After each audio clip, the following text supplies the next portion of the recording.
much.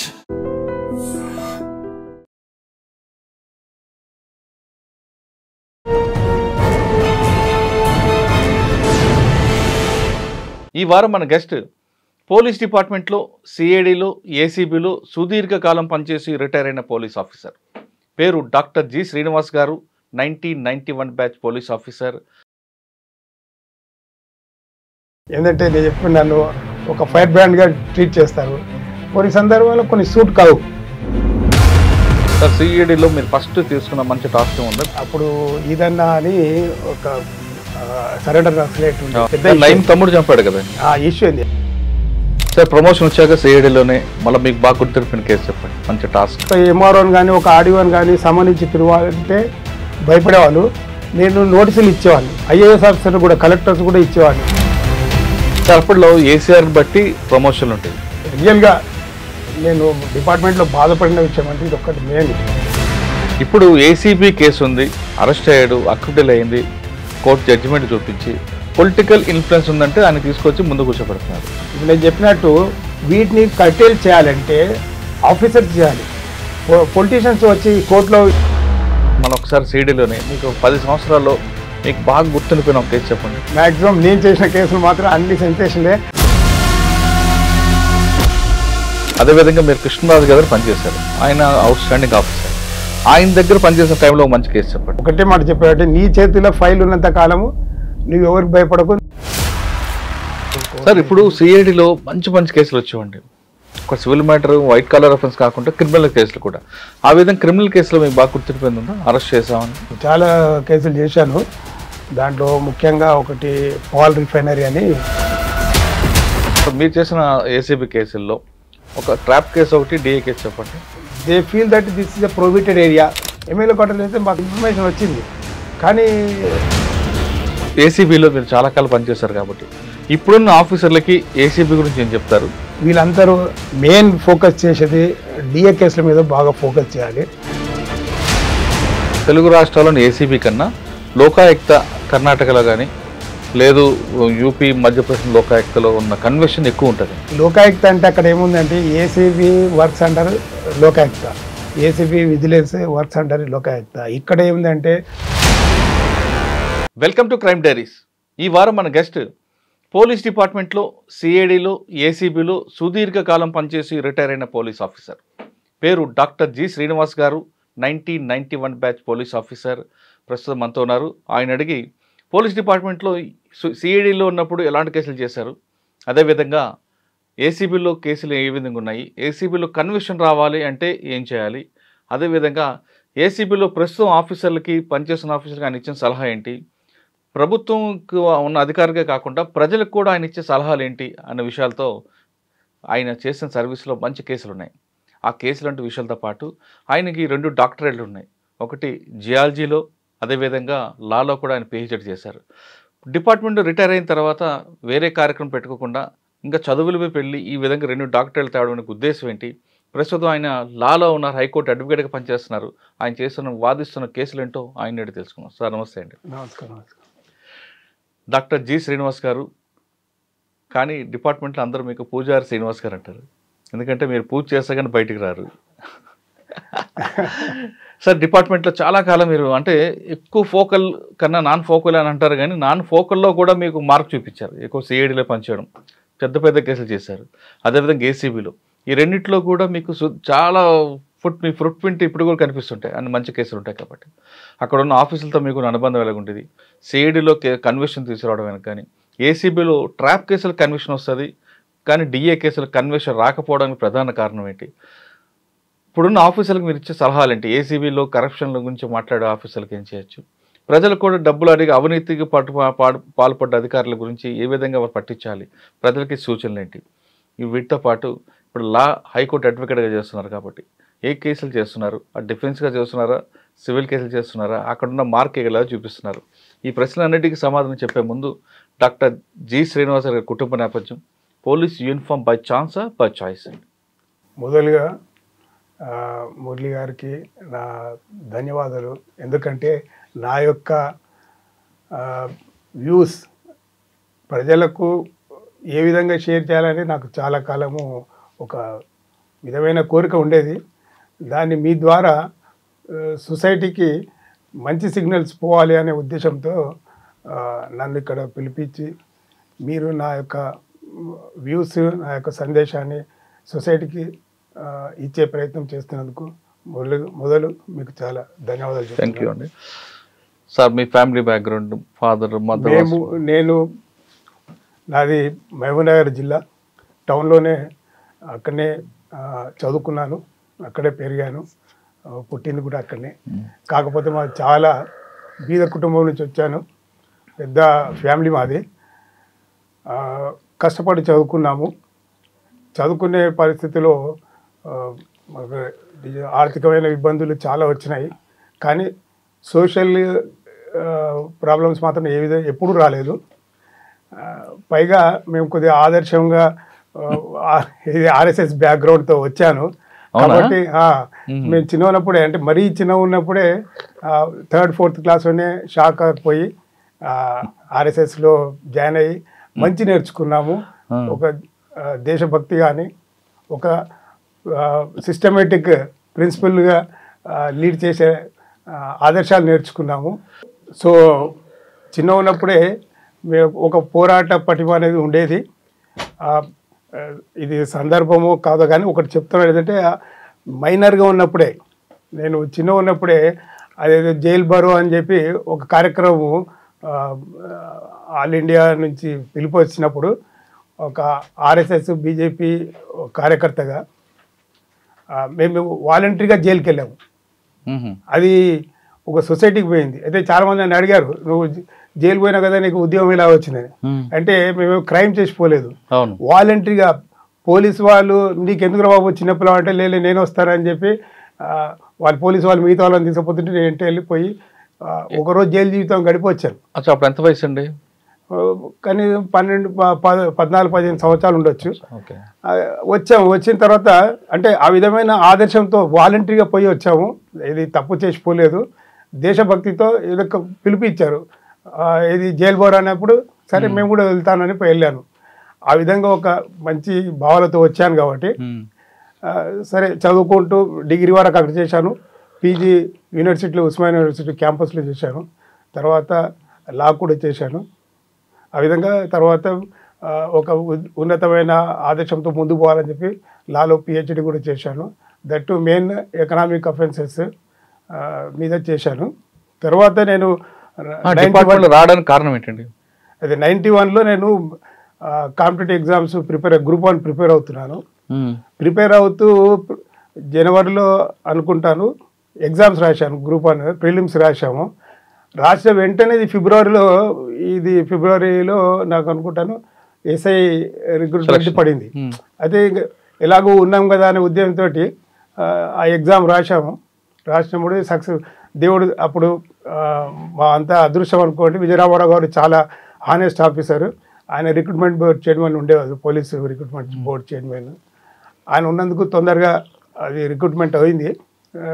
వెంటనే జూలైలో job వచ్చేసింది. అది వచ్చిన తర్వాత ఇది ప్రిలిమ్స్ పాస్ అయ్యాము. కాకపోతే ఇంకా ఒకసారి ఎంట్రీ అయిన తర్వాత మళ్ళీ అంత టైం ఉండదు కాబట్టి ఇంకోటి ఉద్యోగం అనేది ఇంపార్టెంట్. ఆ విధంగా ఉద్యోగం 91లో వచ్చారు. సో ట్రైనింగ్ అయిన తర్వాత ఫస్ట్ పోస్టింగ్ ఇక్కడ తాండూరు? ఫస్ట్ వికారాబాద్లో. అంటే నా మెంటాలిటీ మీకు చెప్పాను కదా, very rigid and very stubborn అనుకోండి. కొందరు లాంగ్వేజ్లో స్టబర్న్ అంటారు, నా లాంగ్వేజ్లో వెరీ స్ట్రైట్ ఫార్వర్డ్ ఉన్నందుకు అక్కడ వికారాబాద్లో 1 నెలకి ఎక్కువ చేయలేకపోయినాను. ఆ నుంచి మళ్ళీ తాండూరు పంపించారు. తాండూరులో 5-6 నెలలకు ఎక్కువ చేయలేకపోయినా. అప్పుడు ఎవరండి డిఎస్పీ? గురుచరణ్ దాసా? లేదండి, అది సత్యనారాయణ రెడ్డి అని ఉండేది.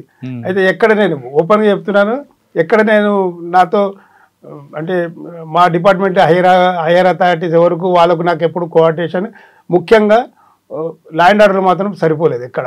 అందుకని లా అండ్ ఆర్డర్లో నేను ఇవ్వడం చాలా కష్టమైంది. నా వెల్విషర్స్ నీకు ఇక్కడ కష్టము, నీ మెంటాలిటీకి లూప్ లైన్లోనే అయితే బాగుంటుంది అన్నారు. అదృష్టవశాత్తు అనుకోకుండా లూప్ లైన్లో సిఐడిలో 97లో వెళ్ళాను. సార్ 91 నుంచి 97 వరకు లా అండ్ ఆర్డర్లో ఉన్నారు మీరు. ఫస్ట్ పోస్టింగ్ వికారాబాద్ తర్వాత తాండూరు. అంటే తాండూరు వెళ్ళగానే మీకు వచ్చిన ఛాలెంజ్ ఏంటంటే అప్పుడు? చాలా మంచి క్వశ్చన్ వేశారు. అక్కడ తాండూరులో మాకు అప్పుడు మేము ఉన్నప్పుడు ఒక సిఐ గారు ఉండేది. అక్కడ మంచి వద్దులేండి, ఆయన చనిపోయాడు పాపం. సరే ఏదున్నా కూడా ఆయన నమ్ముకున్న సిద్ధాంతం ఆయనలోడు, నేను నమ్ముకున్న సిద్ధాంతం నేను ఉన్నాను. అయితే నేను కాంప్రమైజ్గా ఉండేవాడిని కాదు.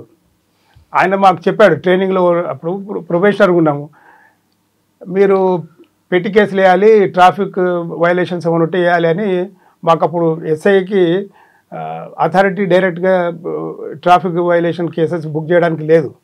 అది ఏమంటే తన సిఐ గారు సంతకం చేసి బుక్ ఇచ్చేది, మేము కేసులు వేసేది. అప్పుడు ఒకసారి వేస్తూ ఉంటే ఒకసారి ఒక అతను సిఐ గారికి క్లోజ్ ఫ్రెండే కలిశాడు. అతను పట్టుకొని నేను వైలేషన్ చేసామని చెప్పి చాలానే ఇస్తూ ఉంటే తను అన్నాడు, నేను మీ సిఐ గారి ఫ్రెండ్ అని. మా సిఐ గారి ఫ్రెండ్ అయినా నా ఫ్రెండ్ అయినా ఏదైనా రూల్ అందరికి వేస్తున్నాను, నీకు అంతే, నేనేం దీనిలో ఏమి తప్పు చేయడం లేదని చాలా నేసాను. దాంతో స్టార్ట్ అయింది నాకు స్ట్రగుల్.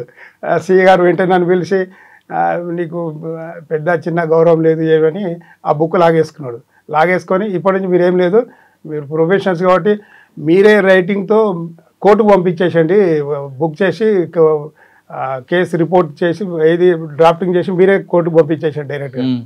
ఆ విధంగా చేస్తే సరే అని చెప్పి ఆ విధంగా చేస్తూ ఉంటే ఆ విధంగా కూడా మళ్ళీ వీళ్ళకి సంబంధించిన వ్యక్తులే అడ్డుపడారు. అప్పుడు ఇలా చేస్తుంటే ఇంకా ఆ స్ట్రబుల్తో నాకేం చేశారంటే ఈ నుంచి వద్దు అని చెప్పి ఆ నుంచి మళ్ళీ ట్రాన్స్ఫర్కు ప్రయత్నం చేశారు. కొంతకాలం తర్వాత మళ్ళీ ఒక ఇదే ఆ స్ట్రగుల్ జరిగేది. ఒకసారి ప్లేయింగ్ కార్డ్స్ వేరే వాళ్ళు ఆడుతూ ఉంటే పట్టుకొచ్చేసి వాళ్ళ మీద కేసులు పెట్టేసరికి ఇంక అక్కడ నుంచి నా ఫైటింగ్ అంటే I become a trouble monger at the same time fire brand in our police department. ఒక బ్రాండ్ పడిపోయేసి అప్పటి నుంచి రిటైర్మెంట్ వరకు నడుస్తూ ఉంది. ఆ నుంచి సనత్ నగర్ వచ్చాను. ఎంతకాలం చేశారు అక్కడ 4.5 years చేశాను. కానీ ఈ యొక్క పాత ఎక్స్పీరియన్స్తో అప్పుడేమో తట్టుకోలేని శక్తి ఉండేది. కొద్దిగా అదే తర్వాత ఇలా వచ్చిన తర్వాత తట్టుకున్నాను. అఫ్ కోర్స్ కొంతమంది ఆఫీసర్లు కొద్దిగా మంచిగా నా వెల్ విషర్స్ వచ్చి అడ్వైజ్ చేసేవారు. కొందరేమో ఎవరండి ఇప్పుడు మీకు ఎస్పీ ఎవరు, డిఎస్పీ ఎవరు బాలనగర్? కొంతకాలము సాంబశివరావు గారు ఉండేది, తర్వాత ఎస్పీ తర్వాత చంద్రశేఖర్ రెడ్డి గారు, ఓకే, ఆ విధంగా తర్వాత సివి నరసయ్య గారు వచ్చారు. ఇక అవన్నీ కొంతకాలం మంచిగా అంటే కొంత గ్రాఫ్ పైకి పోయేది, కొంతసార్లు తగ్గి వచ్చేది. చివరికి అక్కడి నుంచి నాకు ఒక ల్యాండ్ ఆర్డర్ అంటే ఒక విధమైన ఫ్రస్ట్రేషన్ వచ్చేసింది. అంటే సనత్ నగర్తో ఫుల్ స్టాప్ ల్యాండ్ ఆర్డర్. అంటే ఆ నుంచి మళ్ళీ అల్వాల్ వచ్చాను. అల్వాల్ వస్తే అల్వాల్లో అప్పుడు ఆ టైంలో ఇది ఉండేది, ఏది ప్రొవిజన్ ఉండేది, డ్రై డేస్ అని ఉండేది. డ్రై డేస్లో కొంతమంది షాప్స్ తెరుస్తుంటే అక్కడ కూడా ఇదేది అదే అక్కడ చాలా ఇదే ఈ విధంగా ప్రతి దగ్గర పోతూ ఉంటే ఒక విధంగా సినిమా టైప్లో ప్రాబ్లమ్స్ ఫేస్ చేశాను. ఇక అక్కడ ఇది ఇంకా అక్కడ పరిస్థితుల్లో నాకు అర్థమైందంటే నేను అడ్జస్ట్ కాలేను లా అండ్ ఆర్డర్లో. నా మెంటాలిటీ సిస్టమ్ నచ్చినప్పుడు సిస్టమ్కి మనం దూరం ఉండేది బెస్ట్ అనే ఉద్దేశంతో అక్కడి నుంచి బయటకు వచ్చేసాను. ఆల్వాల్తో లాస్ట్ ఆల్వాల్ తర్వాత మీ లా అండ్ ఆర్డర్ ముఖం చూడలేదు? లా అండ్ ఆర్డర్ ముఖం అంటే తర్వాత మళ్ళీ అడిషనల్ డీసీపీగా ఇక్కడ సైబరాబాద్ చేశాను. సార్ ఆల్వాల్ వరకు మీరు తాండూరు టు ఆల్వాల్ వయా సనత్ నగర్. సాధారణంగా ప్రతి ఆఫీసర్ కూడా లా అండ్ ఆర్డర్ చేయాలి, ఫోకల్లో ఉండాలి, నాన్ ఫోకల్ కాదు అనుకొని సిస్టమ్ తగ్గట్టు అడ్జస్ట్ అవుతుంటారు. మరి మీరు 5 సంవత్సరాల వరకు అడ్జస్ట్ కాకపోవడం అంటే మీ ముక్కుసూటితనం అనుకోవాలా, లేదు మనకెందుకులే సర్దుబాటు కాలేమనుకుంటూ ఉన్నారనుకోవాలా? కాదు, అటువంటి కాంప్రమైజ్ అనేది నేచరే లేదు. కాంప్రమైజ్ నేచర్ లేదు కాబట్టి ఎగ్జాంపుల్ చెప్తాను. అక్కడ ఏమైందంటే మాకు ఒక డిఎస్పీ గారు ఉండేది. ఇక్కడ ఆల్వాల్ లేదు, సనత్ నగర్లో బాలనగర్ డిఎస్పీ. ఏం చేసేది, ఊరికైనా ఏదో ఒకటి చేయాలి కాబట్టి వచ్చామంటే మీరు రౌడీ షీటర్స్ని వెరిఫై చేస్తలేరు, లేకపోతే ఇక్కడంతా మట్కావి నడుస్తూ ఉన్నాయి, మీరు బుక్ చేస్తలేరు, మీరు యూత్ యంగ్ ఎస్ఐఎస్ అంటే ఇట్లా ఉండాలి, బాగా యాక్టివ్ ఉండాలంటే దానికి తగ్గట్టు మేము రౌడీ షీటర్ను పట్టుకొచ్చేసి వాళ్ళందరినీ మళ్ళీ కౌన్సిలింగ్ చేయడం అవి చేస్తే అది మళ్ళీ కంప్లైంట్ పోయేది. ఆ టైంలో పైనుంచి పొలిటికల్ ప్రెషర్ వచ్చేసరికి మళ్ళీ నువ్వు మరి ఓవర్గా పోతున్నావు అంత అవసరమైన ఆ డ్యూటీ నుంచి నన్ను మనం తప్పించి ఆ సబ్జెక్ట్ వేరే వాళ్ళకి ఇచ్చేది. ఎవరండి అప్పుడు డిఎస్పీ? ఇప్పుడు అందరూ ప్రకాష్ రెడ్డి గారు. ఇప్పుడు అందరు ఎట్లా అంటే మనము వాళ్ళ సిస్టమ్ ప్రకారం వాళ్ళు పోయారు. కాకపోతే మనం ఏంటో మీరు అడ్జస్ట్ కాలేపారు. నేను అడ్జస్ట్ కావడం కాకపోదు, నేను నా యొక్క way of style of functioning వాళ్ళకి నచ్చలేదు, మ్యాచ్ కాలేనప్పుడు రోజు ఒక రిఫ్ట్ ఉంటుంది. ఎందుకంటే ఈ సిస్టమ్ అనేది అంత కోఆర్డినేషన్తో నడిస్తే ఇష్యూస్ రావు. అయితే ఇది అర్థమైంది నాకు ఇది, ఎందుకంటే అనవసరంగా మనము అందరు వాళ్ళ దృష్టిలో ఒక ప్రాబ్లం క్రియేటర్ లాగా అయినాం. కాబట్టి మాకు ఒక వెల్ విషర్ ఒక ఆఫీసర్ ఉండేది, నీ మెంటాలిటీకి స్ట్రేట్ ఫార్వర్డ్నెస్కు లూప్ లైన్ అయితే బెస్ట్, అక్కడ యూ కెన్ ఏది అచీవ్ యువర్ టార్గెట్ అన్నందుకు సిఐడిలో వెళ్ళి గోపాలకృష్ణమూర్తి గారు అని ఉండేది, చాలా స్ట్రైట్ ఫార్వర్డ్ ఆఫీసర్. ఆయన కలిస్తే నీలాంటి వాళ్ళు నాకు కావాలి, I'm waiting for opportunity and such guys అని చెప్పి అన్నాడు. అనేసి నాతో తీసుకొని వెంటనే అప్పుడు ఆ టైంలో అనురాధ మేడం ఉండేది ఎస్పీగా, తను చాలా ఎంకరేజ్మెంట్ ఇచ్చేది. అక్కడ నుంచి నేను వెనుక తిరగలేదు. ఇంకా సార్ ఎంతకాలం పనిచేస్తారు సిఐడిలో? అంటే ఇన్స్పెక్టర్ ప్రమోషన్ అక్కడే? ఇన్స్పెక్టర్ పోయిన వెంబడే వీళ్ళు ఒక మంత్ లోపల అనురాధ మేడము ఈ గోపాలకృష్ణరాజు గారు నాకు కొన్ని టాస్క్ ఇచ్చారు. టాస్క్ ఇచ్చి ఆ టాస్క్ కంప్లీట్ చేస్తే వాళ్ళు సక్సెస్ఫుల్గా నా యొక్క ప్రీవియస్ ఫైల్స్ నా యొక్క అవన్నీ చూసి అప్పుడు ఏంటంటే అవుట్ స్టాండింగ్ పర్ఫార్మెన్స్ మీద నాకు అవుట్ ఆఫ్ సీనియారిటీ ప్రమోషన్ ఇచ్చారు 98లో. సార్ సిఐడిలో మీరు ఫస్ట్ తీసుకున్న మంచి టాస్క్ ఏముందా, గుర్తుందా? మంచి టాస్క్ అంటే అప్పుడు ఈదన్నా అని ఒక సరెండర్ నక్సలైట్ ఉండే, ఆయన చనిపోయాడు. చనిపోయినప్పుడు అప్పుడు ఏం చేశారంటే పోలీసు వాళ్ళే ఆయనను చంపేసి అనవసరంగా నక్సలైట్ల మీద తోస్తున్నారని చెప్పి అప్పుడు గొడవ అయింది. చాలా పెద్ద తమ్ముడు చంపాడు కదా ఇష్యూ అయింది. అప్పుడు తెలియదు, అంతవరకు ఎవరికి తెలియదు. ఇష్యూ అయింది. ఇష్యూ అయితే అప్పుడు అనురాధ మేడం నన్ను స్పెషల్గా ఏం చేసిందంటే ఇవన్నీ ఇది ఎట్లాగూ ఇన్వెస్టిగేషన్ ఫస్ట్ ఎంక్వైరీ చేసి ఇది ఎవరు చేశారనేది తెలుసుకోవాలని చెప్పి అప్పుడు శాఖమూరి అప్పారావు గారని ఆయన సెంట్రల్ కమిటీ మెంబర్ ఉండేది. ఆయన ముషిరాబాద్ జైల్లో ఉండేది. ఆయన్ను పోయి వెరిఫై చేయండి, ఆయన ద్వారా ఎంక్వైరీ చేసి ఆయనను ఇంటరాగేషన్ చేయండి జైల్లో, చేసి నాకు చెప్పండి ఏ విషయం. అప్పుడు నేను జైల్లో వెళ్ళి తను ఇంటర్వ్యూ చేశాను. తను కూడా నన్ను అన్నాడు, మీరే చేసి మళ్ళీ మాతో వచ్చి మీరు ఇంటర్వ్యూ చేయడం అది నన్ను ఇంటరాగేట్ చేయడం సార్ అది అంటే ఇప్పుడు మేం చేశామో ఎవరు చేశారని తెలియదు కదా, it is a preliminary stage, so that's what we have come here అని చెప్పి మంచిగా మాట్లాడాడు అని చెప్పాడు. తర్వాత ఆ టాస్క్ కొంత సమయంలోనే బయటపడింది. మీకు లీడర్లకు వచ్చిందండి పోలీసులు చంపలేదు, నక్సలైట్ చంపలేదు, నయీం తమ్ముడే చంపాడని. తర్వాత అది ఫర్దర్ ఇన్వెస్టిగేషన్లో నయీం కేసు వేరే దగ్గర అతను నయీంను వేరే కేసులో ఇంటరాగేట్ చేసినప్పుడు ఆ విషయం అన్ని ఇంటరాగేషన్లో బయటపడిందని తెలిసింది. దాని ద్వారా అప్పుడు నయీం తమ్ముడే భువనగిరి పోలీసులు సరెండర్ అయిపోయి నేనే చంపానని చెప్తాడు కదా. ఆ ఫర్దర్ ఆ ఇన్వెస్టిగేషన్ తెలియదు, కాకపోతే ఏంటంటే పోలీసు వాళ్ళు మాత్రం చేయలేదనేది విషయం ఫర్దర్ ఇన్వెస్టిగేషన్లో తెలిసింది. అది ఆ విధంగా ఆ టాస్క్ చేసినందుకు మేడం కూడా చాలా సాటిస్ఫై, దాని గురించి మళ్ళీ అట్లా కొన్ని టాస్క్లు ఇచ్చారు. అవన్నీ చేసిన తర్వాత you are deserve for outstanding you have outstanding performance, you are deserve for further promotion అని చెప్పి నేను అప్పటికే లిస్ట్లో ఉన్నాను కాబట్టి అవుట్ ఆఫ్ సీనియారిటీ ప్రమోషన్ ఇచ్చారు. ఓకే సార్, ప్రమోషన్ వచ్చాక సిఐడిలోనే మళ్ళీ మీకు బాగా గుర్తుపెట్టిన కేసు చెప్పండి, మంచి టాస్క్. నేను చాలా స్టేట్ ఇంట్రెస్ట్ కేసులు చేశాను, మరి హైయర్ ఐఏఎస్ ఐపీఎస్ మీద కూడా చేశాను. అయితే దానికి కారణం ఏంటంటే మెయిన్ స్ట్రాంగ్ నేను ఇప్పటికీ I believe I praise and hats off to my senior officers. Bharath Chandra గారి కాడ నుంచి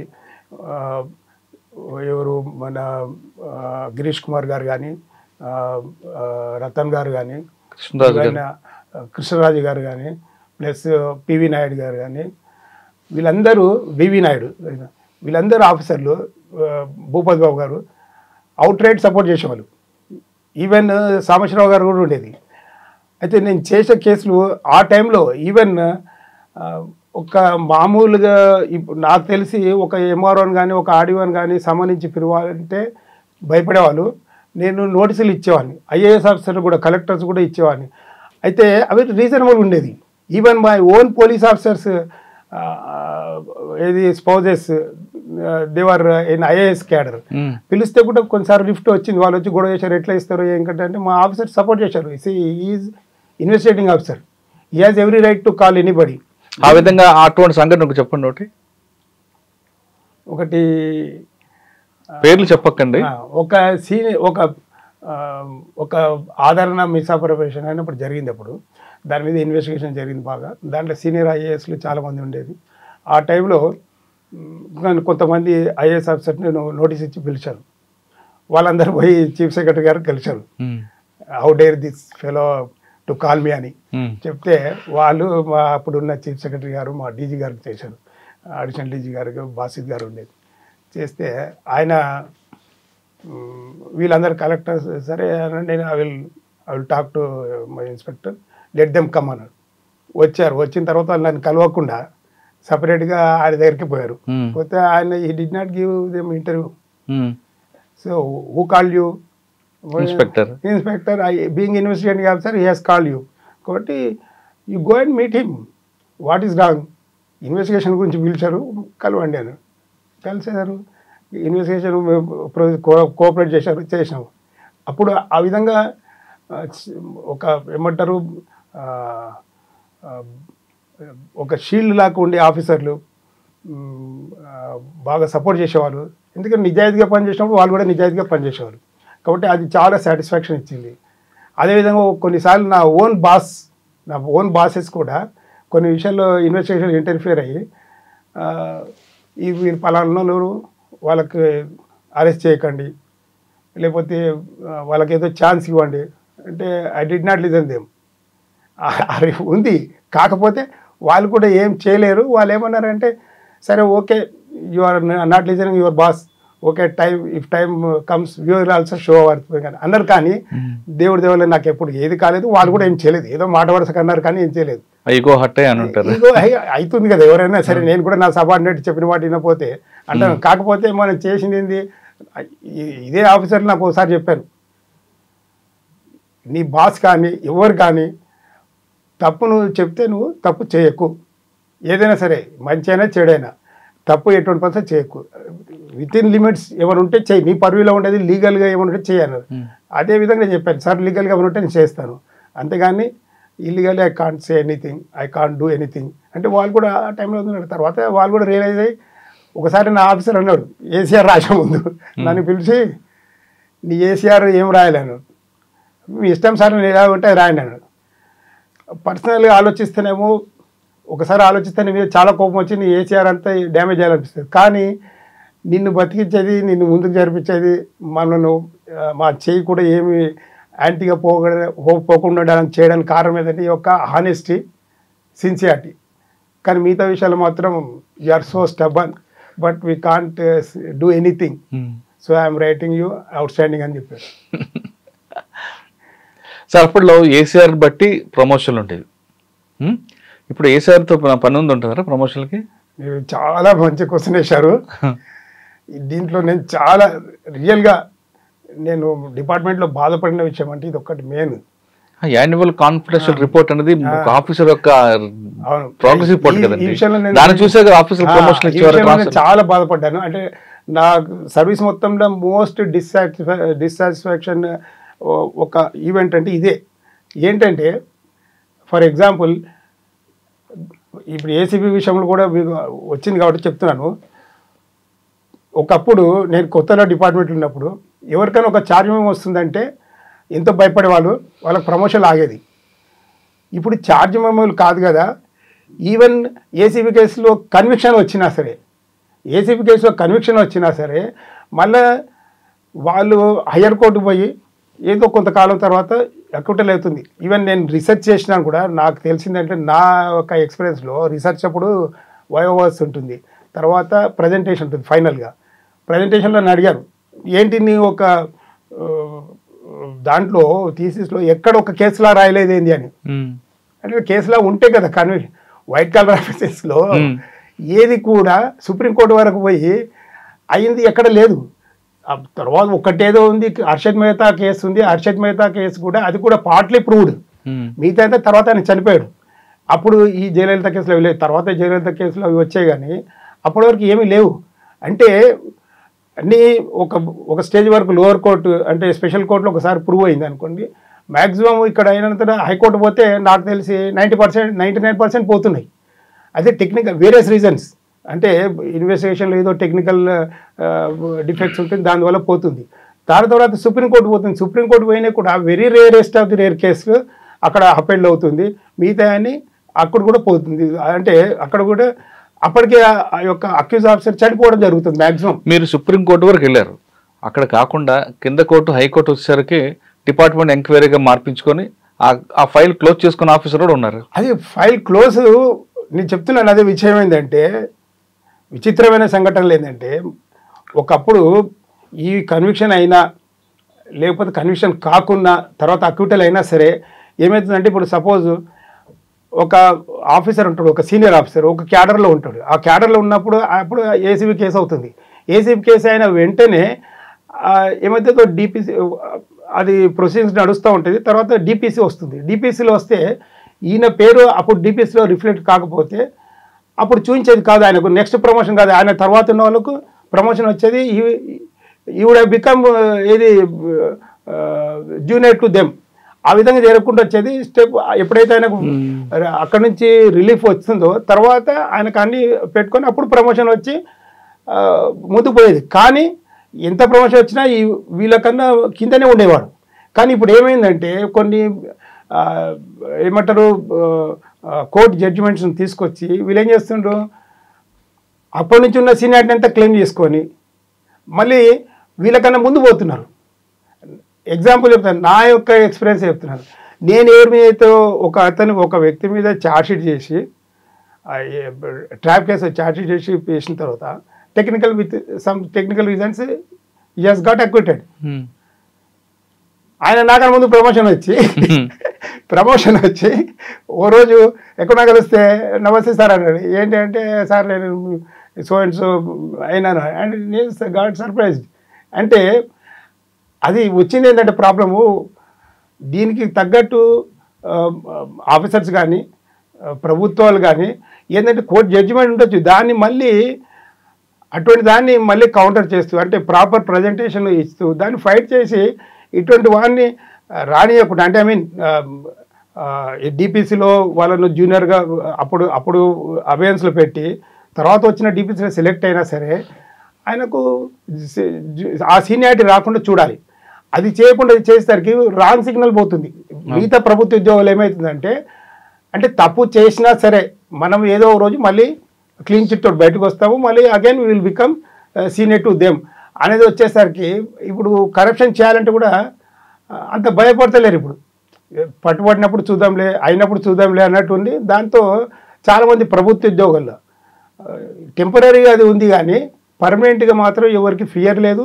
పర్మనెంట్గా ఆ విధమైన ఏమంటారు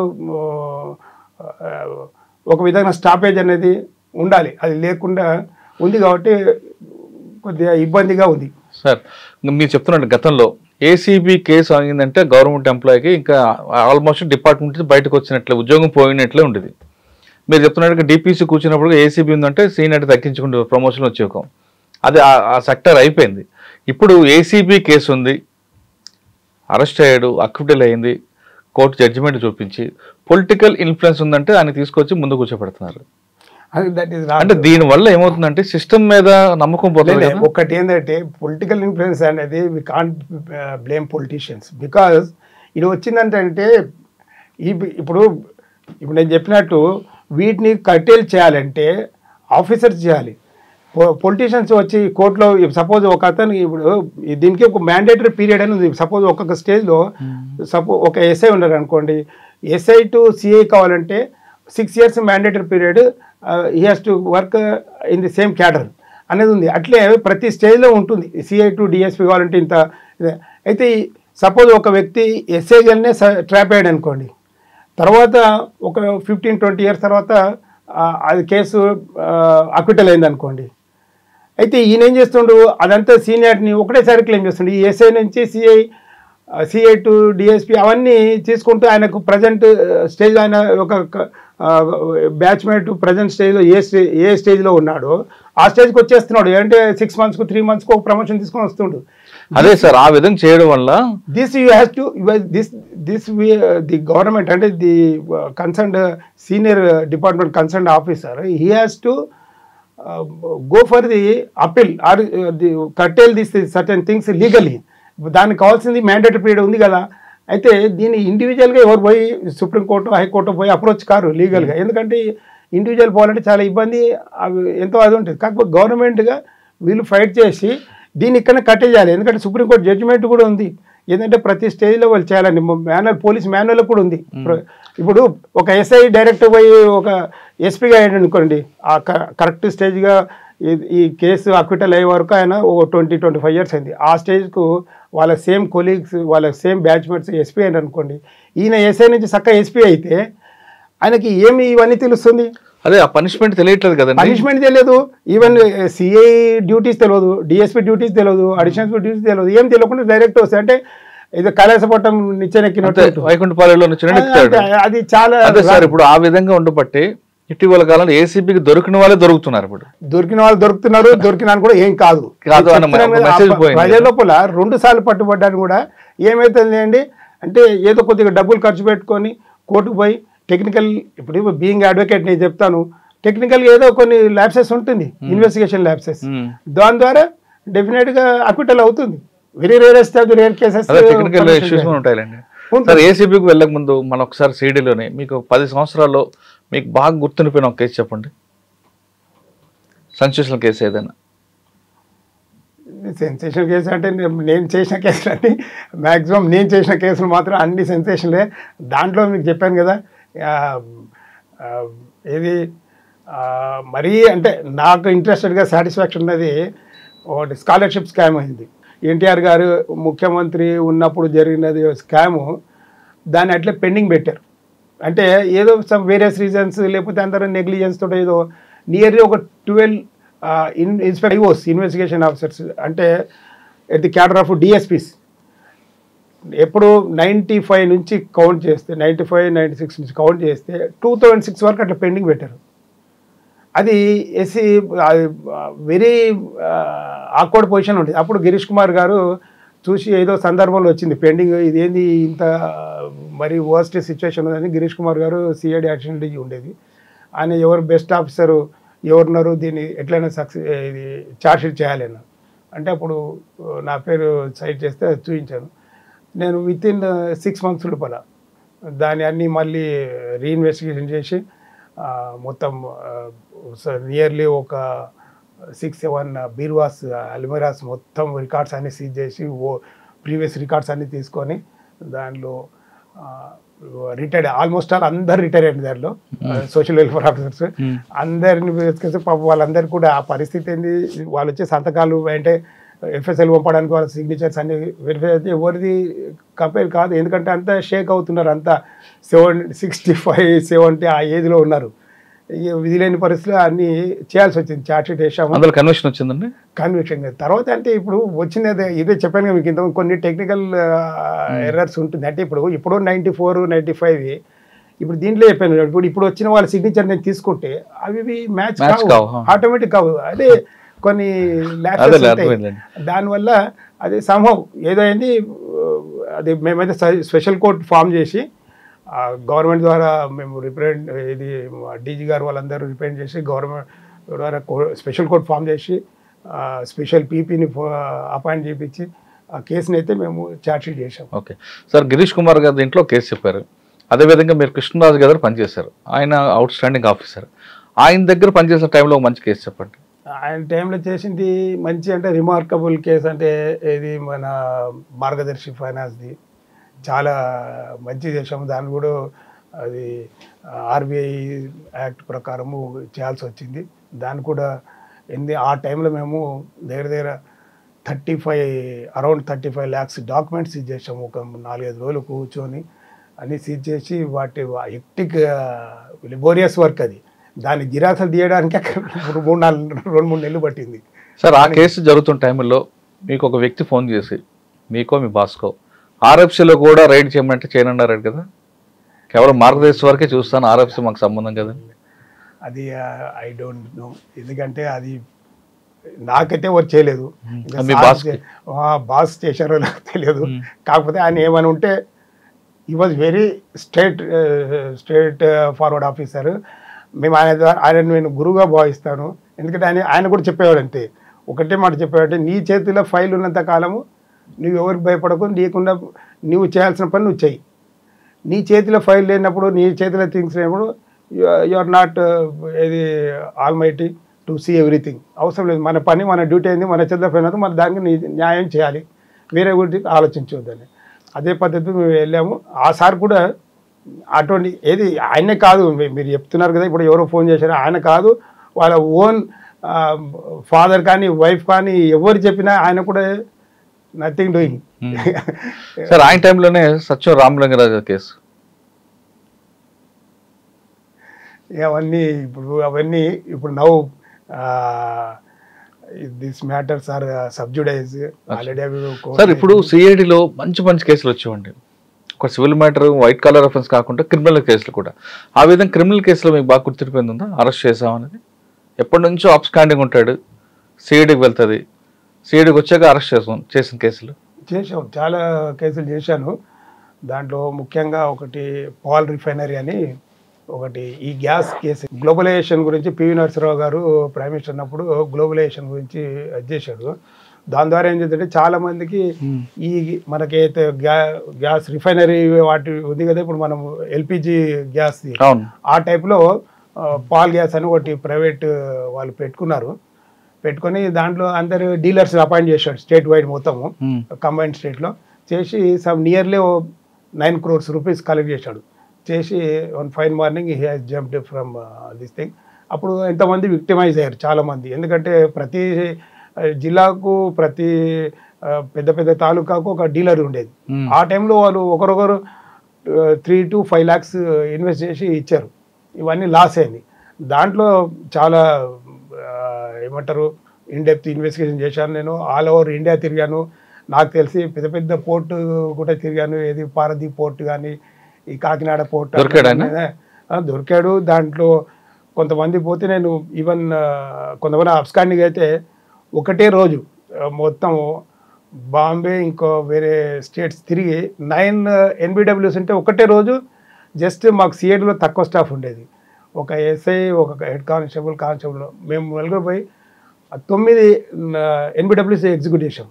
అప్పుడు ఈష్ కుమార్ గారు అని ఐజీ గారు ఉండేది. He was also very honest officer. అప్పట్లో విచిత్రం ఏంటంటే సిఐడిలో వచ్చే ఆఫీసర్లంతా very honest very strict officers ఉండేది. అప్పుడు అది మేము వాళ్ళ కింద పనిచేస్తుంటే మాకు చాలా జాలీగా అనిపించేది. ఏ రోజు కూడా ఇది ట్రబుల్గా ఫీల్ కాలేదు, చాలా సంతోషంగా. ఈవెన్ తెలుగు కేసు అప్పుడు కూడా మేమే అప్పుడు తెలుగు కేసు ఫస్ట్ బయటపడింది బెంగళూరులో. బెంగళూరులో విశాఖపట్నం అండి లేదు, బెంగళూరులో వాళ్ళు చేశారు, అక్కడ మహారాష్ట్ర చేశారు, తర్వాత బెంగళూరు నేను మా ఎస్పీ గారు ఉండేది అప్పుడు విఆర్కే మోహన్ గారు. మేము పోయి అట్లా సిట్ ఎట్లా ఫామ్ చేయాలనేది కూడా అప్పుడు మనకు తెలియదు.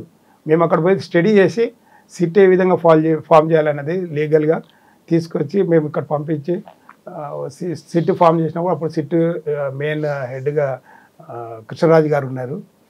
అది కూడా సక్సెస్ఫుల్గా చేసాము. అది కాకుండా ఇంకో కేసు ఉందండి, ఇంక చాలా ఉన్నాయి, ఒకటేని కాదు. కృషి వెంకటేశ్వరరావు, అది కృషి bank, that was the first case యాక్చువల్గా మన స్టేట్. కేసులో ఉన్నప్పుడు సివి ఆనంద్ గారు అందరూ మలేషియాలో తీసుకొచ్చారు కదా. అది సివి ఆనంద్ గారు ఎంటర్ అయింది తర్వాత. ఫస్ట్ ఇది కృషి బ్యాంక్ అయింది ఫస్ట్ 2000 అనుకుంటా, 2001లో. ఆ ప్రాంతంలో అప్పుడు లేరు, 2002లో చార్మినార్ బ్యాంక్. ఫస్ట్ కృషి బ్యాంక్ అనేది మన స్టేట్ లో అయింది.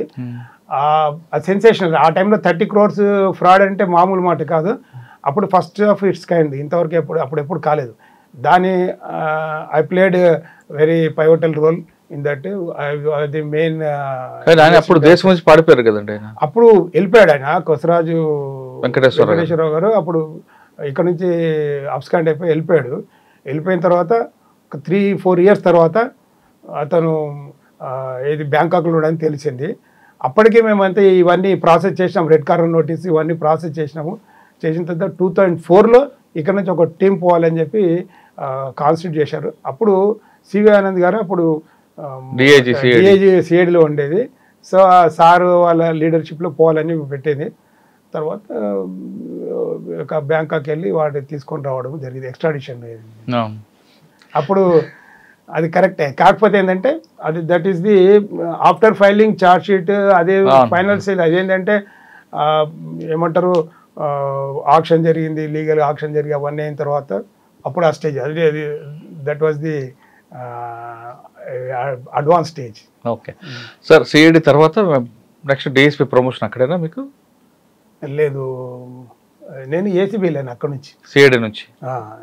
సిఐడి నుంచి ఎలక్ట్రిసిటీ విజిలెన్స్ వెళ్ళాను, తర్వాత ఆ నుంచి ఏసీబీ వెళ్ళాను. ఏసీబీలో ఎంతకాలం చేశారు? ఏసీబీలో ఫస్ట్ ఒక 2.5 years చేశాను అక్కడ, తర్వాత ఇన్స్పెక్టర్ చేసి అక్కడ కూడా మధ్య పోయినప్పుడు నా కోసము ఈయన ఉండేది, భూపత్ బాబు గారు సిఐడి హెడ్ ఉండేది, శ్రీనివాసరెడ్డి గారు, భూపత్ బాబు గారు. అప్పుడు నా కోసం ఒక కేసు అంటూ సపరేట్ తీసి పెట్టాడు.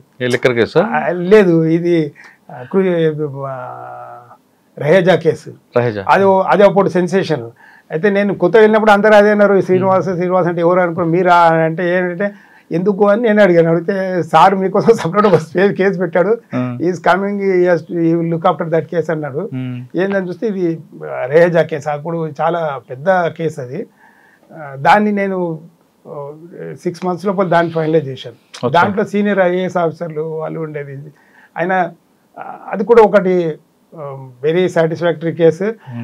దాంట్లో కూడా ఈవెన్ ఫారిన్ కంట్రీస్ నుంచి ఈ సాఫ్ట్వేర్ హెడ్స్ను పిలిపించిన ఏ రోజు కూడా ఇంటర్ఫిరెన్స్ ఉండేది కాదు. వచ్చేది నేను ఇన్ని కేసులు చెప్తాను కదా, ఎప్పుడు గవర్నమెంట్ మీరు అన్నారు కదా పొలిటికల్ అంటే నేను పొలిటీషియన్స్ నేను I'm at any stage I'm not having any sort of grievance or ఇది సో. ఎందుకంటే నాకైతే ఎప్పుడు ఏ పొలిటీషియన్ నుంచి ఎప్పుడు ఇది రాలేదు. ఇన్ని కేసులు చేసిన ఆఫీసర్స్ సపోర్ట్ చేశారు, ఏ రోజు కూడా మాకు ఇంట్రెస్ట్ రాలేదు, అది చేయొద్దు అని అనలేదు. ఎవరో ఒకరిద్దరు అంటే కూడా పట్టించుకోలేదు, చేయకుండా మళ్ళీ మా ఆఫీసర్స్ సపోర్ట్ చేసేవారు. సర్లే వాళ్ళు చెప్తారు నీ పని చేయాలి. ఓకే, తర్వాత ఏసీబీలో ఎంతకాలం చేశారండి?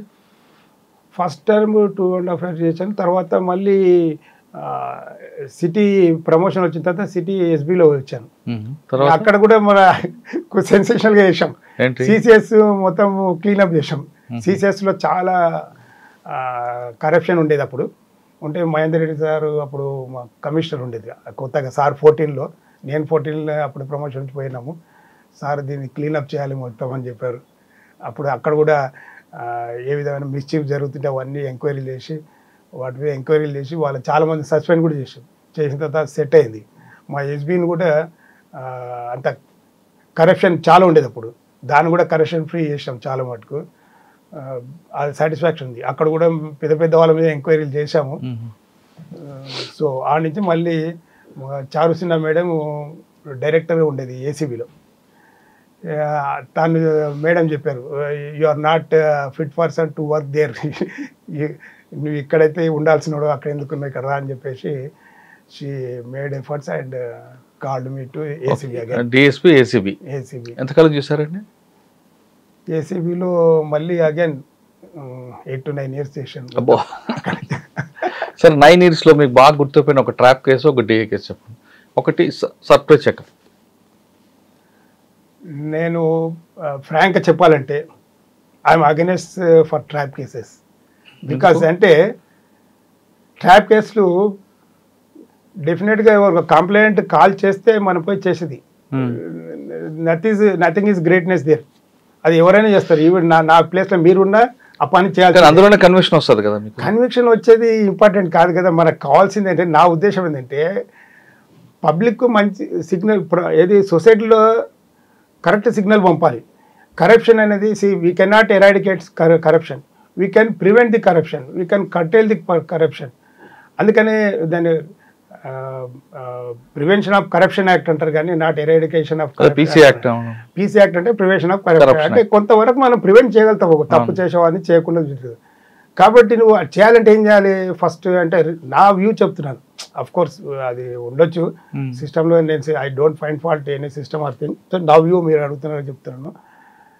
సపోజ్ ఒక డిస్ట్రిక్ట్ హెడ్ ఉన్నారనుకోండి, ఎవరన్నా ఏదో డిపార్ట్మెంట్ డిస్ట్రిక్ట్ హెడ్, హెడ్ను మనము ప్రాపర్గా డీల్ చేస్తాం అనుకోండి. అది ఏమైనా కరప్షన్ నడుస్తుంది, హెడ్ కరప్షన్ చేస్తున్నాడు, ఆ కరప్షన్ అనేది ఎట్లుంటుంది, అండర్ టేబుల్ డీలింగ్స్ ఉంటుంది, డైరెక్ట్గా తీసుకోడు.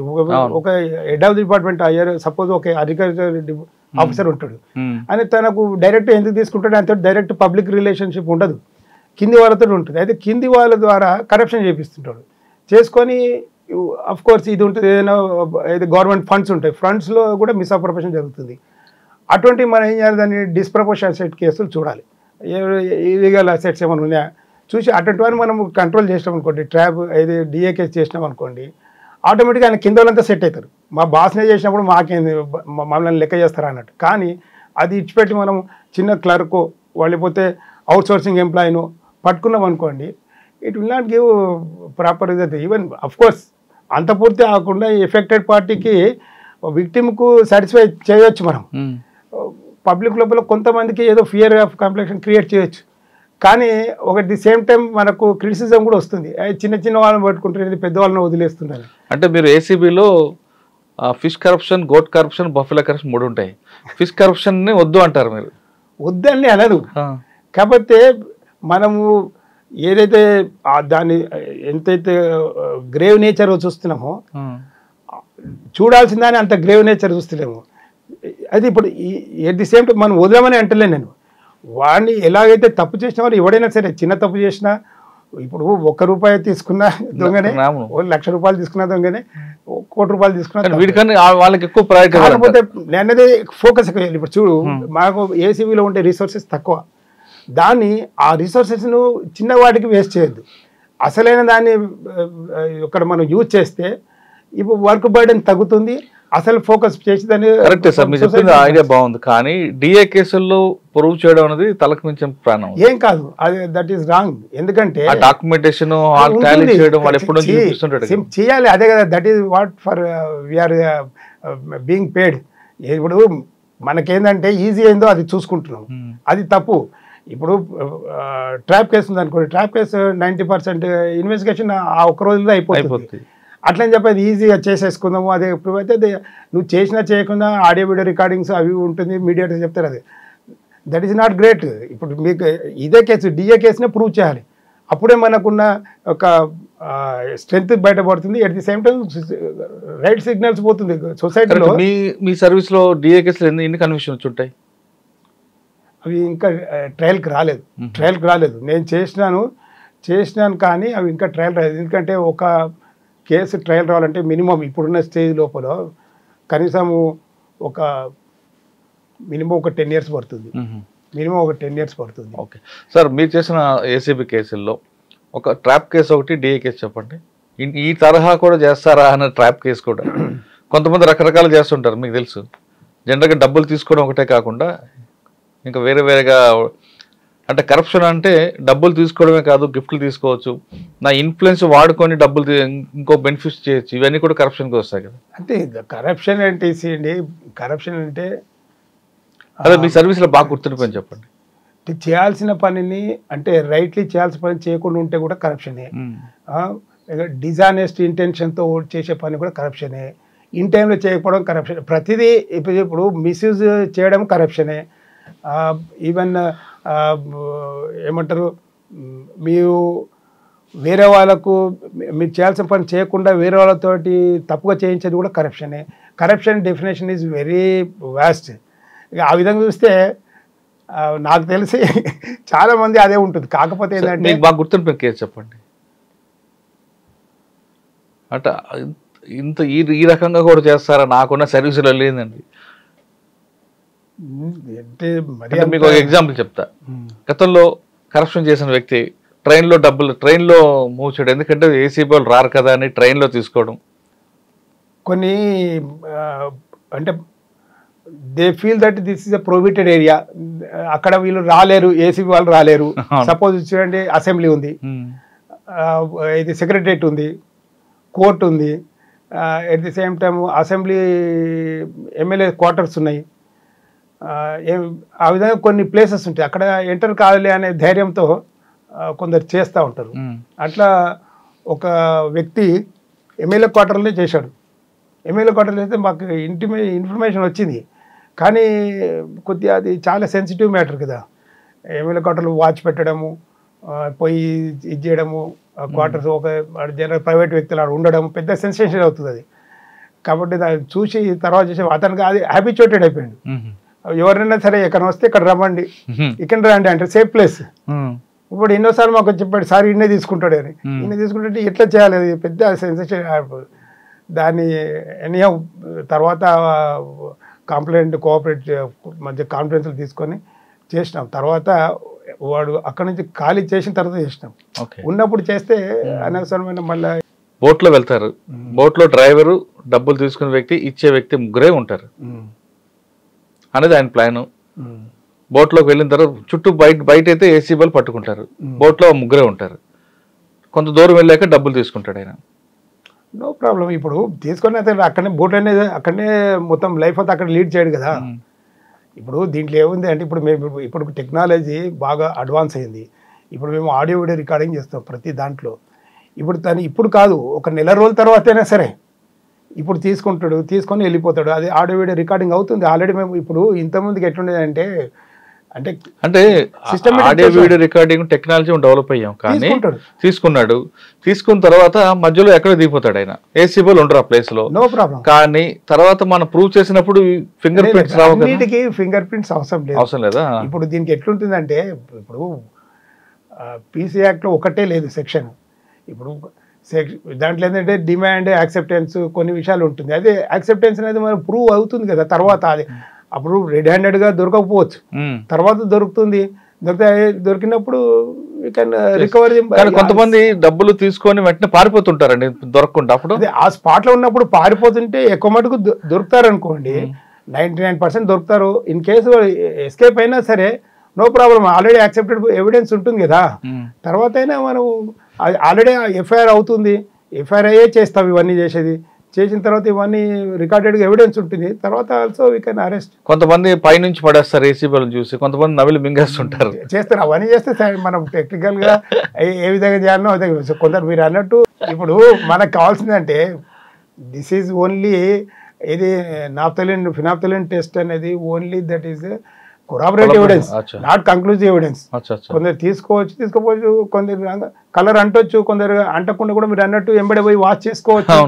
చేసుకున్నంత మాత్రంలో అదేదో అదని కాదు కదా. మనకు కావాల్సింది ఏంటంటే అక్కడ అఫీషియల్ మీడియేటర్స్ ఉంటారు, నెంబర్ ఆఫ్ మన టెక్నికల్ ఎవిడెన్సెస్ ఉంటాయి. కొందరు తీసుకుంది కూడా ఇండైరెక్ట్ వేరే వాళ్ళతో తీసుకుంటారు, త్రూ సమ్ ఏజెంట్ ద్వారా తీసుకుంటారు. సపోజ్ ఆర్టీఏలు ఉన్నారు, ఆర్టీఏలు ఏంది వాళ్ళు ఎప్పుడు ముట్టుకోరు, ఏజెంట్ ద్వారా తీసుకొని పెట్టిస్తారు.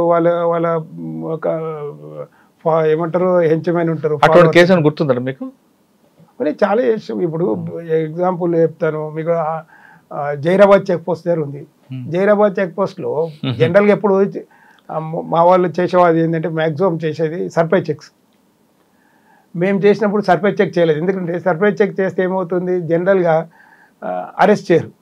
సర్ప్రైజ్ చెక్ చేస్తే డిపార్ట్మెంటల్ యాక్షన్ ఏమవుతుంది, ఆ డిపార్ట్మెంటల్ ఎంక్వైరీ కూడా మళ్ళీ వాళ్ళ ద్వారానే చేపిస్తారు, వాళ్ళ డిపార్ట్మెంట్ వాళ్ళే. They can easily manage.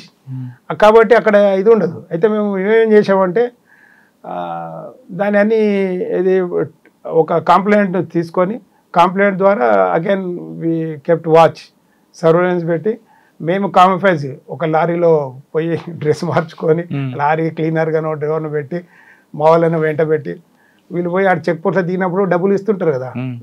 మావాడు కూడా సేమ్ అదే విధంగా లుంగి కట్టుకొని అది చేసుకొని పోయి లారీ క్లీనర్ లాగా పోయి డబ్బులు ఇస్తా ఉన్నాడు, తీసుకుంటున్నారు.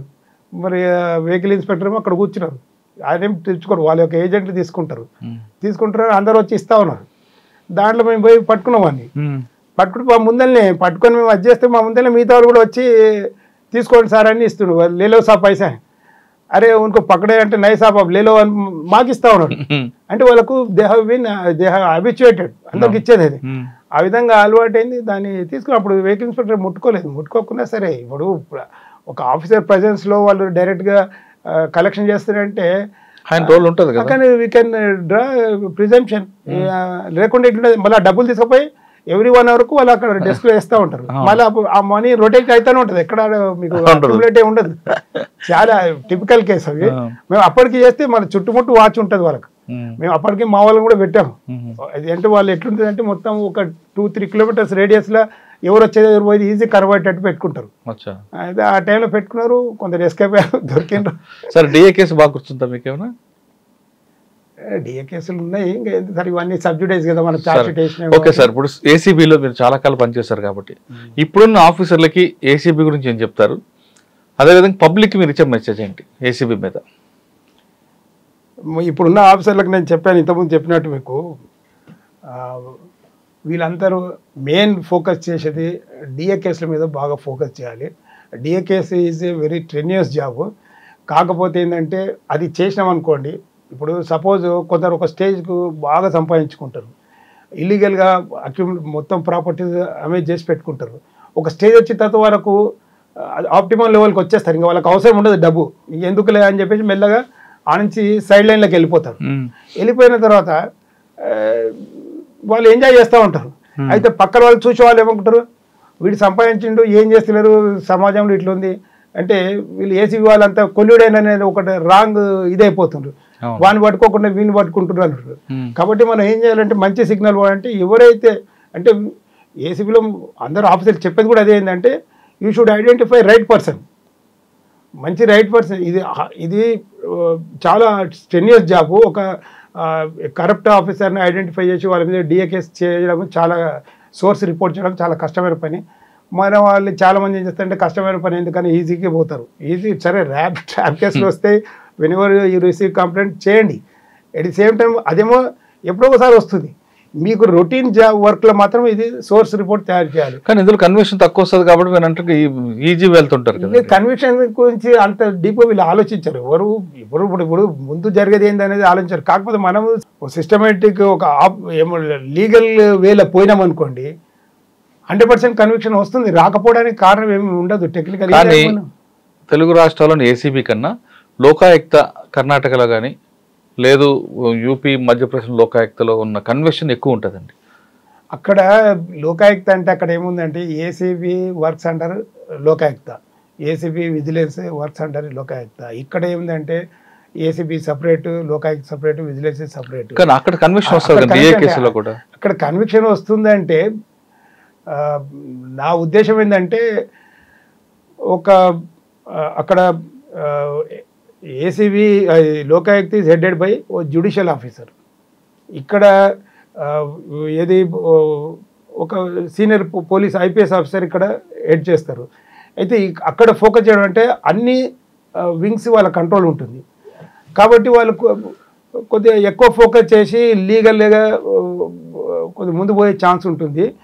At the same time selected ఇంకోటి మనము ఏసీబీలో ఒకప్పుడు ఎట్లుండేదంటే ఏసీబీలో తీసుకునే ఆఫీసర్లను ఎంతో స్క్రూటినీ చేసి తీసుకునేవాళ్ళు, అంటే ఫిట్ పర్సన్స్ తీసుకొని పెట్టేవాళ్ళు.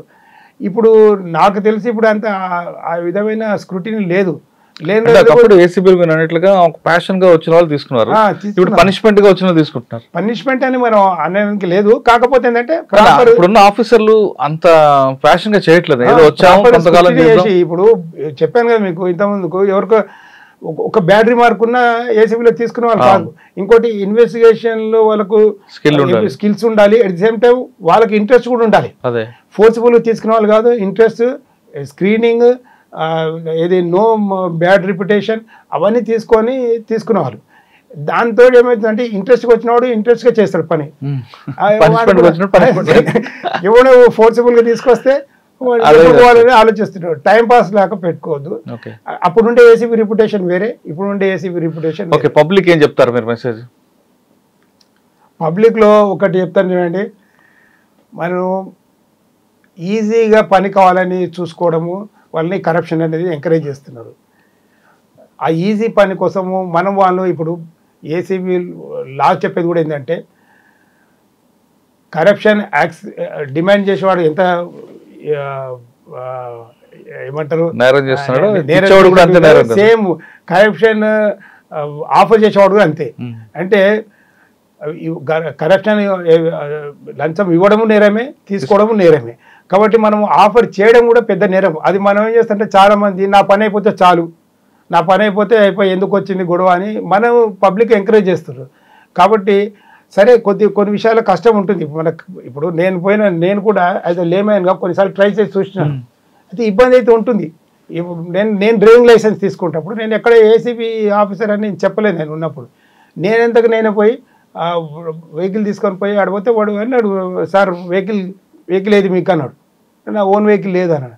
లేదా ఓన్ వెహికల్ ఉన్నారు, ఓన్ వెహికల్కి దీనికి ఏం సంబంధం బాబు డ్రైవింగ్ లైసెన్స్కు, నేను డ్రైవ్ చేయాలి, నీకు వెహికల్ కావాలి, ఏదో వెహికల్ తెచ్చుకుంటాను, నీకెందుకు నా ఓన్ వెహికల్ అని నా ఆర్సీ నాది ఎందుకు అని క్వశ్చన్ వేస్తే నోరు మూసుకున్నాడు. ఆ విధంగా అయితే మనం కొద్దిగా కష్టమవుతుంది, మనం కొద్దిగా క్వశ్చన్ చేయాలి అవన్నీ ఎందుకు అని చెప్పి మన వాళ్ళు చేస్తారు. నేను పోయినాను, డ్రైవింగ్ చేసినాను, ఈ నాగోల్ ట్రాక్లో చేసి అన్ని చేసి ప్రాపర్గా లైసెన్స్ తీసుకున్నాను. అంతేగాని మనం ఈజీ పని కోసము అవతల వాళ్ళకి మనమే ఆఫర్ చేయడం దట్ ఈస్ రాంగ్.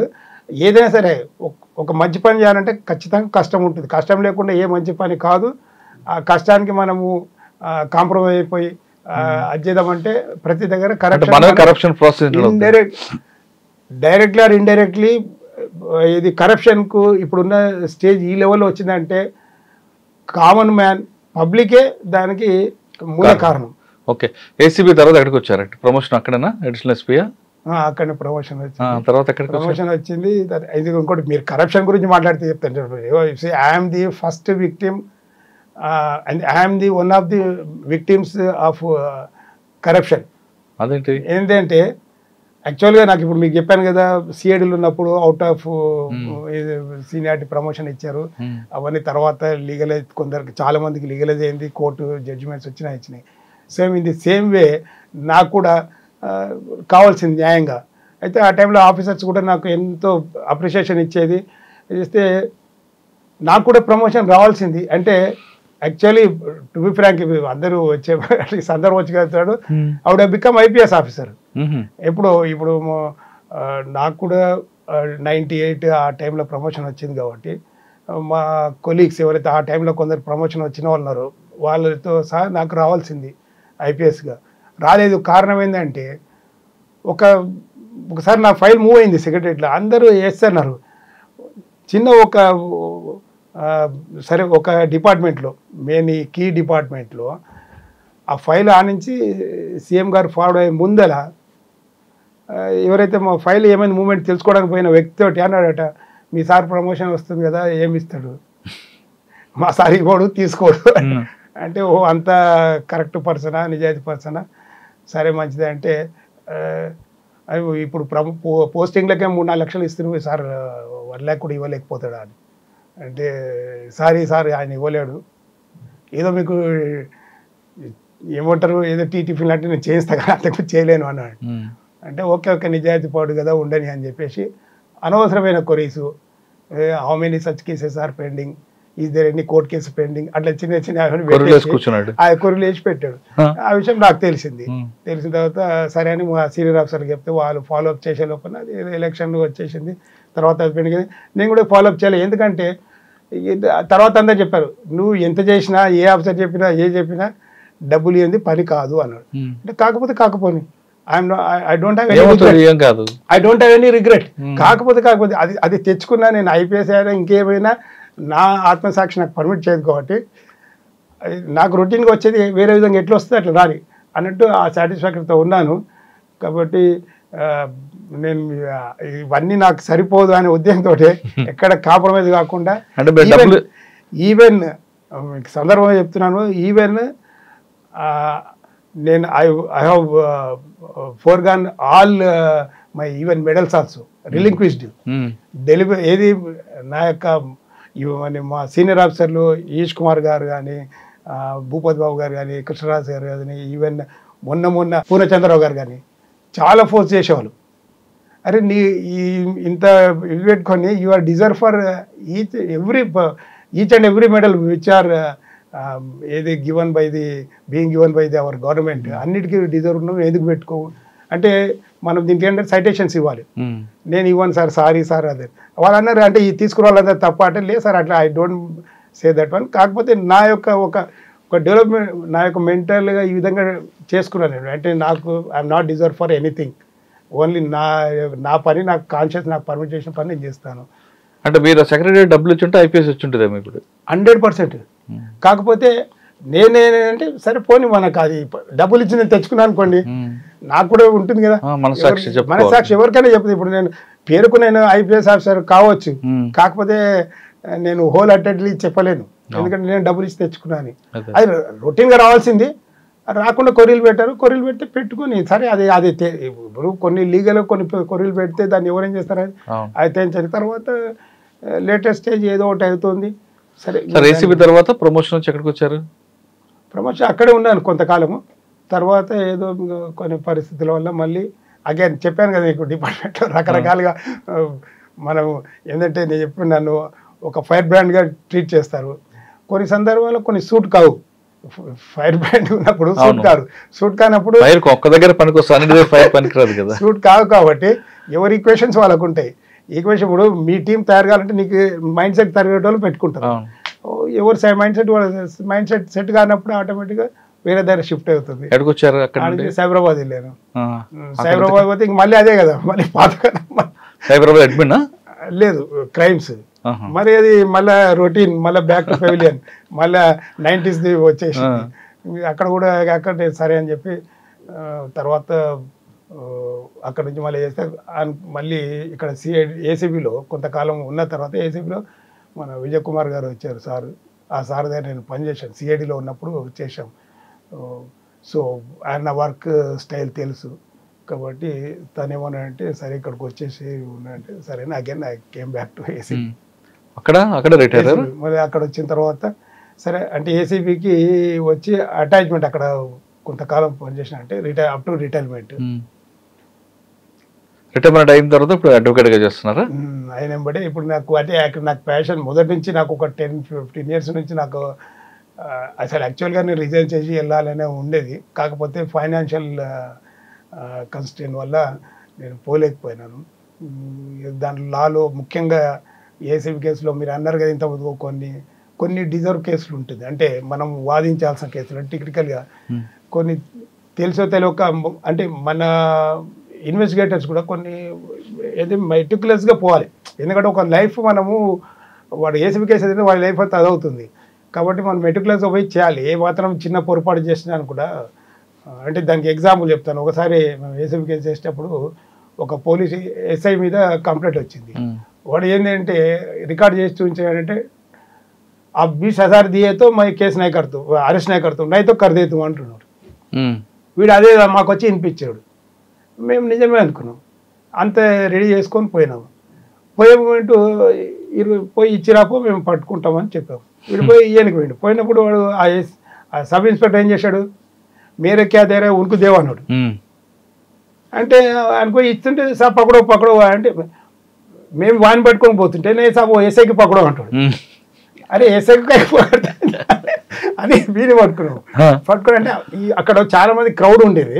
ఆ క్రౌడ్ ఆ ఎస్ఐ వీడన్న మాట వింటలేడు, మమ్మల్ని ఏదో గుర్తుపట్టలేదు. అంటే మఫ్టీలు ఉంటాం కదా, గుర్తుపట్టలేదు అసలు. వాడు పని వాడు చేసుకుంటూ ఉనుకు దేదేవన్నాడు, వాని పని వాడు చేసుకుంటాడు. ఎవరో వేలే సమ్ కేసు ఉంది వాళ్ళతో డీల్ చేసుకుంటూ, బైండ్ ఓవర్ కేసు ఉంది చూసుకుంటాడు.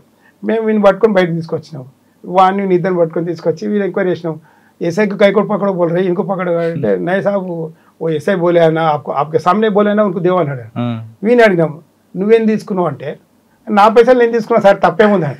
ఏమైందిరా అంటే వీడు ఈ ఎవడైతే ఇప్పుడు కంప్లైంట్కు వాడు షూరిటీగా ఉన్నాడు. షూరిటీగా ఉంటే ఆ షూరిటీ వీడు డిఫాల్ట్ అయ్యాడు. డిఫాల్ట్ అయితే వీడు ఏం చేశాడు, వచ్చి పోలీస్ని అప్రోచ్ అయ్యాడు. సార్ నా పైసలు తీసుకున్నాడు. పోలీస్ అంటే సివిల్ మ్యాటర్, మేము ఇంటర్ఫియర్ కాము, నువ్వు కావాలంటే కోర్టుకు పో, మాకు సంబంధం లేదు.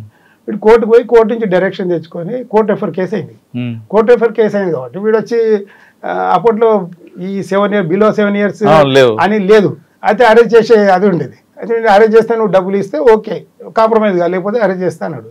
ఆ మాటలు మనకు ట్విస్ట్ చేసి ఈ విధంగా చెప్పాడు. అప్పుడు ఇప్పుడు తెలిసిపోయింది కదా, ఒకవేళ పొరపాటున వీని పట్టుకున్నట్టు వేసాను పరిస్థితి ఏమైంది? ఆ తరహా కేసులను చూస్తున్నారు. ఆ తర అంటే అదొకటి నాకు రోల్ మోడల్ నాకు ఏంటంటే అటువంటిది మిస్టేక్లు జరగవచ్చు. కాబట్టి అటువంటి మిస్టేక్లు జరగకుండా మనం చూడాల్సిన బాధ్యత ఇన్వెస్టిగేటింగ్ ఆఫీసర్కి ఉంటుంది. కొన్ని సందర్భంలో ఏదో కేసు రిజిస్టర్ అయింది అంటే అప్పట్లో మాకు ఆఫీసర్ కూడా మేము అంతే ఆఫీసర్కి చెప్పాం, సార్ ఇట్ అయింది బై మిస్టేక్ అయింది. లేకపోతే జనరల్గా ఆఫీసర్ తిరుగుతారు కదా, నువ్వు ప్రాపర్ వెరిఫై చేయలేదు ఏం చేస్తావు అని చెప్పి మళ్ళీ ఎక్స్ప్లెనేషన్ కాల్ ఫర్ చేస్తారు అనే భయంతో మన వాళ్ళు ఏదో ఒకటి పట్టి చేయించే ఛాన్సెస్ కొంత ఉంటుంది. కాబట్టి అటువంటి అవాయిడ్ చేయాలి, అటువంటి వాళ్ళకు న్యాయం జరగవచ్చు. ఒక కేసు ఇప్పుడు let 100 criminals escape, 1 innocent should not be punished. అది ఒక ఇది లీగల్ ఎథిక్స్ ఒకటి ఉంది. కాబట్టి మనం అది పట్టుకొని పోవాలనే ఉద్దేశంతో ఒక సొసైటీకి మంచి ఏది చేయాలనే ఉద్దేశంతో అడ్వకేట్గా కూడా సర్వీస్ చేయాలనే ఉద్దేశంతో ఇది ఎంచుకున్నాను. దట్ డిజర్వ్ కేసెస్ చేస్తాను, అన్నీ కాదు. డిజర్వ్ కేసెస్ చేయాలి. ఇప్పుడు ఒక డిజర్వ్ కేసు వచ్చింది కాబట్టి అది ఏసీబీ కేసు. సార్ ఫైనల్గా చెప్పండి, పోలీస్ డిపార్ట్మెంట్లో వచ్చే వాళ్ళకి మీరు ఇచ్చే మెసేజ్ ఏంటంటే రావాలనుకున్న వాళ్ళకు ఉన్న వాళ్ళకు అందరికి నేను చెప్పేది ఒకటే, మనము ఫస్ట్ మనకు ఉద్యోగం రాకముందుకు ఎవరైనా సరే, నేనైనా మీరైనా ఎవరైనా సరే, మనం స్టూడెంట్ లైఫ్లో ఉన్నప్పుడు ఉద్యోగం కావాలని ఫైట్ చేస్తాం. ఉద్యోగం వచ్చిన తర్వాత డబ్బులు సంపాదించాలని అది తప్పు. అది ఉద్యోగం రావాలని కోరుకున్నాము, ఉద్యోగం కొరకు చూసుకొని ఏది వృత్తిరీత్యా ఎదగడానికి కోరుకో, వృత్తిరీత్యా నీకు వచ్చే డబ్బుతో నువ్వు సంతోషపడు, వృత్తిరీత్యా నీకు చేయాల్సిన సర్వీస్ చెయ్యి. అంతేకాని డబ్బుకు ఆశపడి ఎవరో వాడి ఈ విధంగా వీడు కారు కొన్నాడు, వీడు విల్లా కొన్నాడు, వీడు ఫామ్ హౌస్ ఉందని అత్యాశకు పోయి కరప్షన్ చేస్తే అది తప్పు. అది ఈవెన్ మనమైనా సరే, సపోజ్ మనం ఇప్పుడు చెప్పాను కదా, నేను పోలీసుగా ఉండి నా డ్యూటీ కాడ నేను ధర్మం అందరికీ ఏదో ఏమంటారు మెహర్బానీ చేస్తున్నాను కూడా తప్పు. ఇప్పుడు ఇదే ఎక్స్పీరియన్స్ ఇదే పోలీస్ ఆఫీసర్కు రిజిస్ట్రేషన్ డిపార్ట్మెంట్ పోతే వాడు డబ్బులు అడిగితే ఎట్లుంటుంది? అక్కడ అన్యాయం అనిపిస్తుంది, అరే వాడేమో అన్యాయం అడుగుతుండే అంటాడు. అది అదే వేరే ఆర్టీ ఆఫీస్కి పోతే వాడు డ్రైవింగ్ లైసెన్స్ అడిగాడు అనుకోండి, అది వీడేంటి అడుగుతున్నాడు అంటే వీఆర్ నాట్ ఏది మాస్టర్ ఆఫ్ ఆల్. అన్నిటికీ మనం ఏది సూపర్ కాప్ కాదు, plus at the same time omnipotent కాదు, అన్నిటికీ మనము ఇదని కాదు. మనం ఒకటి ఇప్పుడు నేను ఏదైనా పని చేస్తున్నట్టే అవతల వారి ప్లేస్లో నేను ఉండి ఆలోచించాలి. కాబట్టి కరప్షన్ అనేది వీటన్నిటికీ కారణం ఏంటంటే స్వార్థము, అత్యాశ. కరప్షన్ అనే కాదు, డిపార్ట్మెంట్లో కాదు, ఏ డిపార్ట్మెంట్ పోలీస్ అనే కాదు, ఏ డిపార్ట్మెంట్లో అయినా సరే, ఏ వింగ్లో అయినా సరే అత్యాశ అనేది చెడుకు దారి తీస్తుంది. ఉన్న దాంట్లో సంతోషపడి మన సర్వీస్ మనము కమిటెడ్గా నిజాయితీగా కష్టపడి ముందుకు పోవాలనుకుంటే ఖచ్చితంగా అడుగులు వస్తాయి. నేను చెప్పింది కారణం ఏంటంటే ఏదో నేను నా సెల్ఫ్ పోస్టింగ్ కాదు, అంటే మీకు ఎగ్జాంపుల్ చెప్తున్నాను. ఈ ఖచ్చితంగా హడుల్స్ చాలా వస్తాయి, కష్టపడటము. నేను కూడా చాలా ఇప్పుడు ఏంటంటే నేను ఫైనాన్షియల్ ఇప్పుడు నేను ప్రస్తుత పరిస్థితుల్లో సెకండ్ హ్యాండ్ డబుల్ బెడ్రూమ్ ఫ్లాట్లో ఉంటున్నాను. అది కూడా ఒక ఆఫీసరు నాకు సజెస్ట్ చేసి ఇంతకాలం ఉన్నావు ఇల్లు లేకపోతే ఎట్లా అంటే ఆ సారు ఒక ప్రోద్బలంతో నా జీపీఎఫ్ అమౌంట్ కొంత తీసుకొని డ్రా చేసుకొని ఇల్లు తీసుకున్నాను. కానీ నేను ఐఎమ్ వెరీ మచ్ హ్యాపీ. వేరే వాళ్ళు అంటారు, సరే ఇప్పుడు ఈవెన్ మా ఓన్ ఫ్యామిలీ మెంబర్సే అంటారు యు ఆర్ ఇన్ఎఫిషియెంట్ అంటారు. అంటే డబ్బు సంపాదిస్తే ఎఫిషియెంట్. ఇప్పుడు సొసైటీలో డబ్బు సంపాదిస్తే ఎఫిషియెంట్, అది ఇల్లీగల్ సంపాదిస్తున్నావు, లీగల్ సంపాదిస్తే కాదు. కాబట్టి ఈవెన్ తో నేను ఐ డోంట్ మైండ్ ఎవరు ఇన్ఎఫిషియెంట్ అనని ఏమన్నానని, యు ఆర్ నాట్ డిజర్వ్ అనని ఏమని అనుకోని, నా సాటిస్ఫాక్షన్ నాకు తెలుసు. నన్ను ఎవరు గుర్తించాల్సిన అవసరం లేదు, నా అంతకు నేను గుర్తించుకుంటే చాలు. ఆ ఉద్దేశంగా మనం ముందుకు పోవాలి. చాలా కష్టము. నేను చెప్పేది మీకు ఏదో చాలా సార్ ఇంత సింపుల్ చెప్తున్నాను, నేనే చెప్తున్నాను. It is very difficult to lead the life with honesty and integrity. ఆ రెండు మీరు మెయింటైన్ చేయండి, ఆటోమేటిక్గా మీ జాబ్ సాటిస్ఫాక్షన్ మీకు ఉంటుంది. ఓకే, పోలీస్ డిపార్ట్మెంట్కి వచ్చిన వాళ్ళు హానెస్ట్గా ఇంటిగ్రిటీగా ఉంటే ఖచ్చితంగా మీ లైఫ్ ఎక్కడ వెనక్కి తిరిగి చూడకుండా ముందుకు వెళ్తుంది అంటున్నారు శ్రీనివాస్ గారు. కానీ డబ్బు కోసం వస్తే మాత్రం ఈ డిపార్ట్మెంట్ సూట్ కాదు. ఈ డిపార్ట్మెంట్లో డబ్బు కోసం వస్తే చెడు దెబ్బలు కాదు, చాలా రకరకాలుగా ఇబ్బందులు ఎదుర్కొనే అవకాశం ఉంటుందంటూ శ్రీనివాస్ గారు చెప్తున్నారు. ఆయన చెప్తున్నట్లుగా ఆశ అని ఉండాలి కానీ మరీ ఎక్కువ అత్యాశ ఉండకూడదు. ఖచ్చితంగా రండి, ప్రజలకు సేవ చేయాలనుకున్న వాళ్ళు వచ్చిన తర్వాత ఈ డిపార్ట్మెంట్లో సేవ చేయండి. మీ దగ్గరకు వచ్చిన వ్యక్తుల్ని మీ కుటుంబ సభ్యులుగా భావించి చేస్తే ఖచ్చితంగా వాళ్ళ నుంచి వచ్చిన అభినందనలు మీకు చాలు అంటూ చెప్తున్నారు. డాక్టర్ శ్రీనివాస్ గారితో ఈ వారం ఇంటర్వ్యూ. కానీ పార్ట్ 2లో ఆయన ఇప్పుడు ప్రస్తుతం చేస్తున్న అడ్వకేట్ రోల్ ఉంది. పార్ట్ 2లో అడ్వకేట్ రోల్ కూడా మనం త్వరలో ఆయనతో కలుస్తాం. ఇది ఈ వారం శ్రీనివాస్ గారితో ఎక్స్క్లూజివ్ ఇంటర్వ్యూ. వచ్చే వారం మరో గెస్ట్తో మళ్ళీ కలుద్దాం. అంతవరకు నమస్తే. Thank you sir. Thank you very much. ధన్యవాదాలు. మీకు తిరిగి మళ్ళీ చెప్తున్నాను ఏంటంటే మీరు ఇటువంటివి రీల్స్ కానీ షూటింగ్స్ కానీ మంచి సొసైటీకి మంచి సేవ చేస్తున్నారు.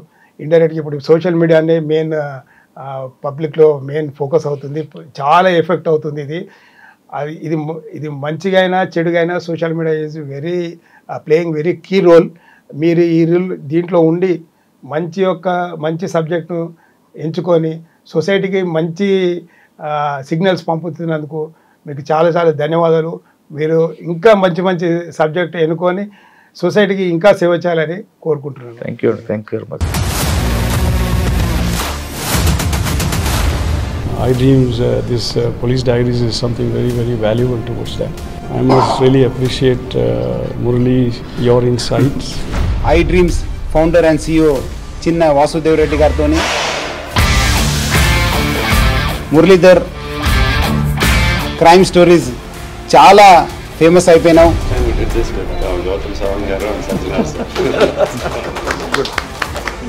Well done. Congratulate him for doing so well. And I congratulate him, his boss also.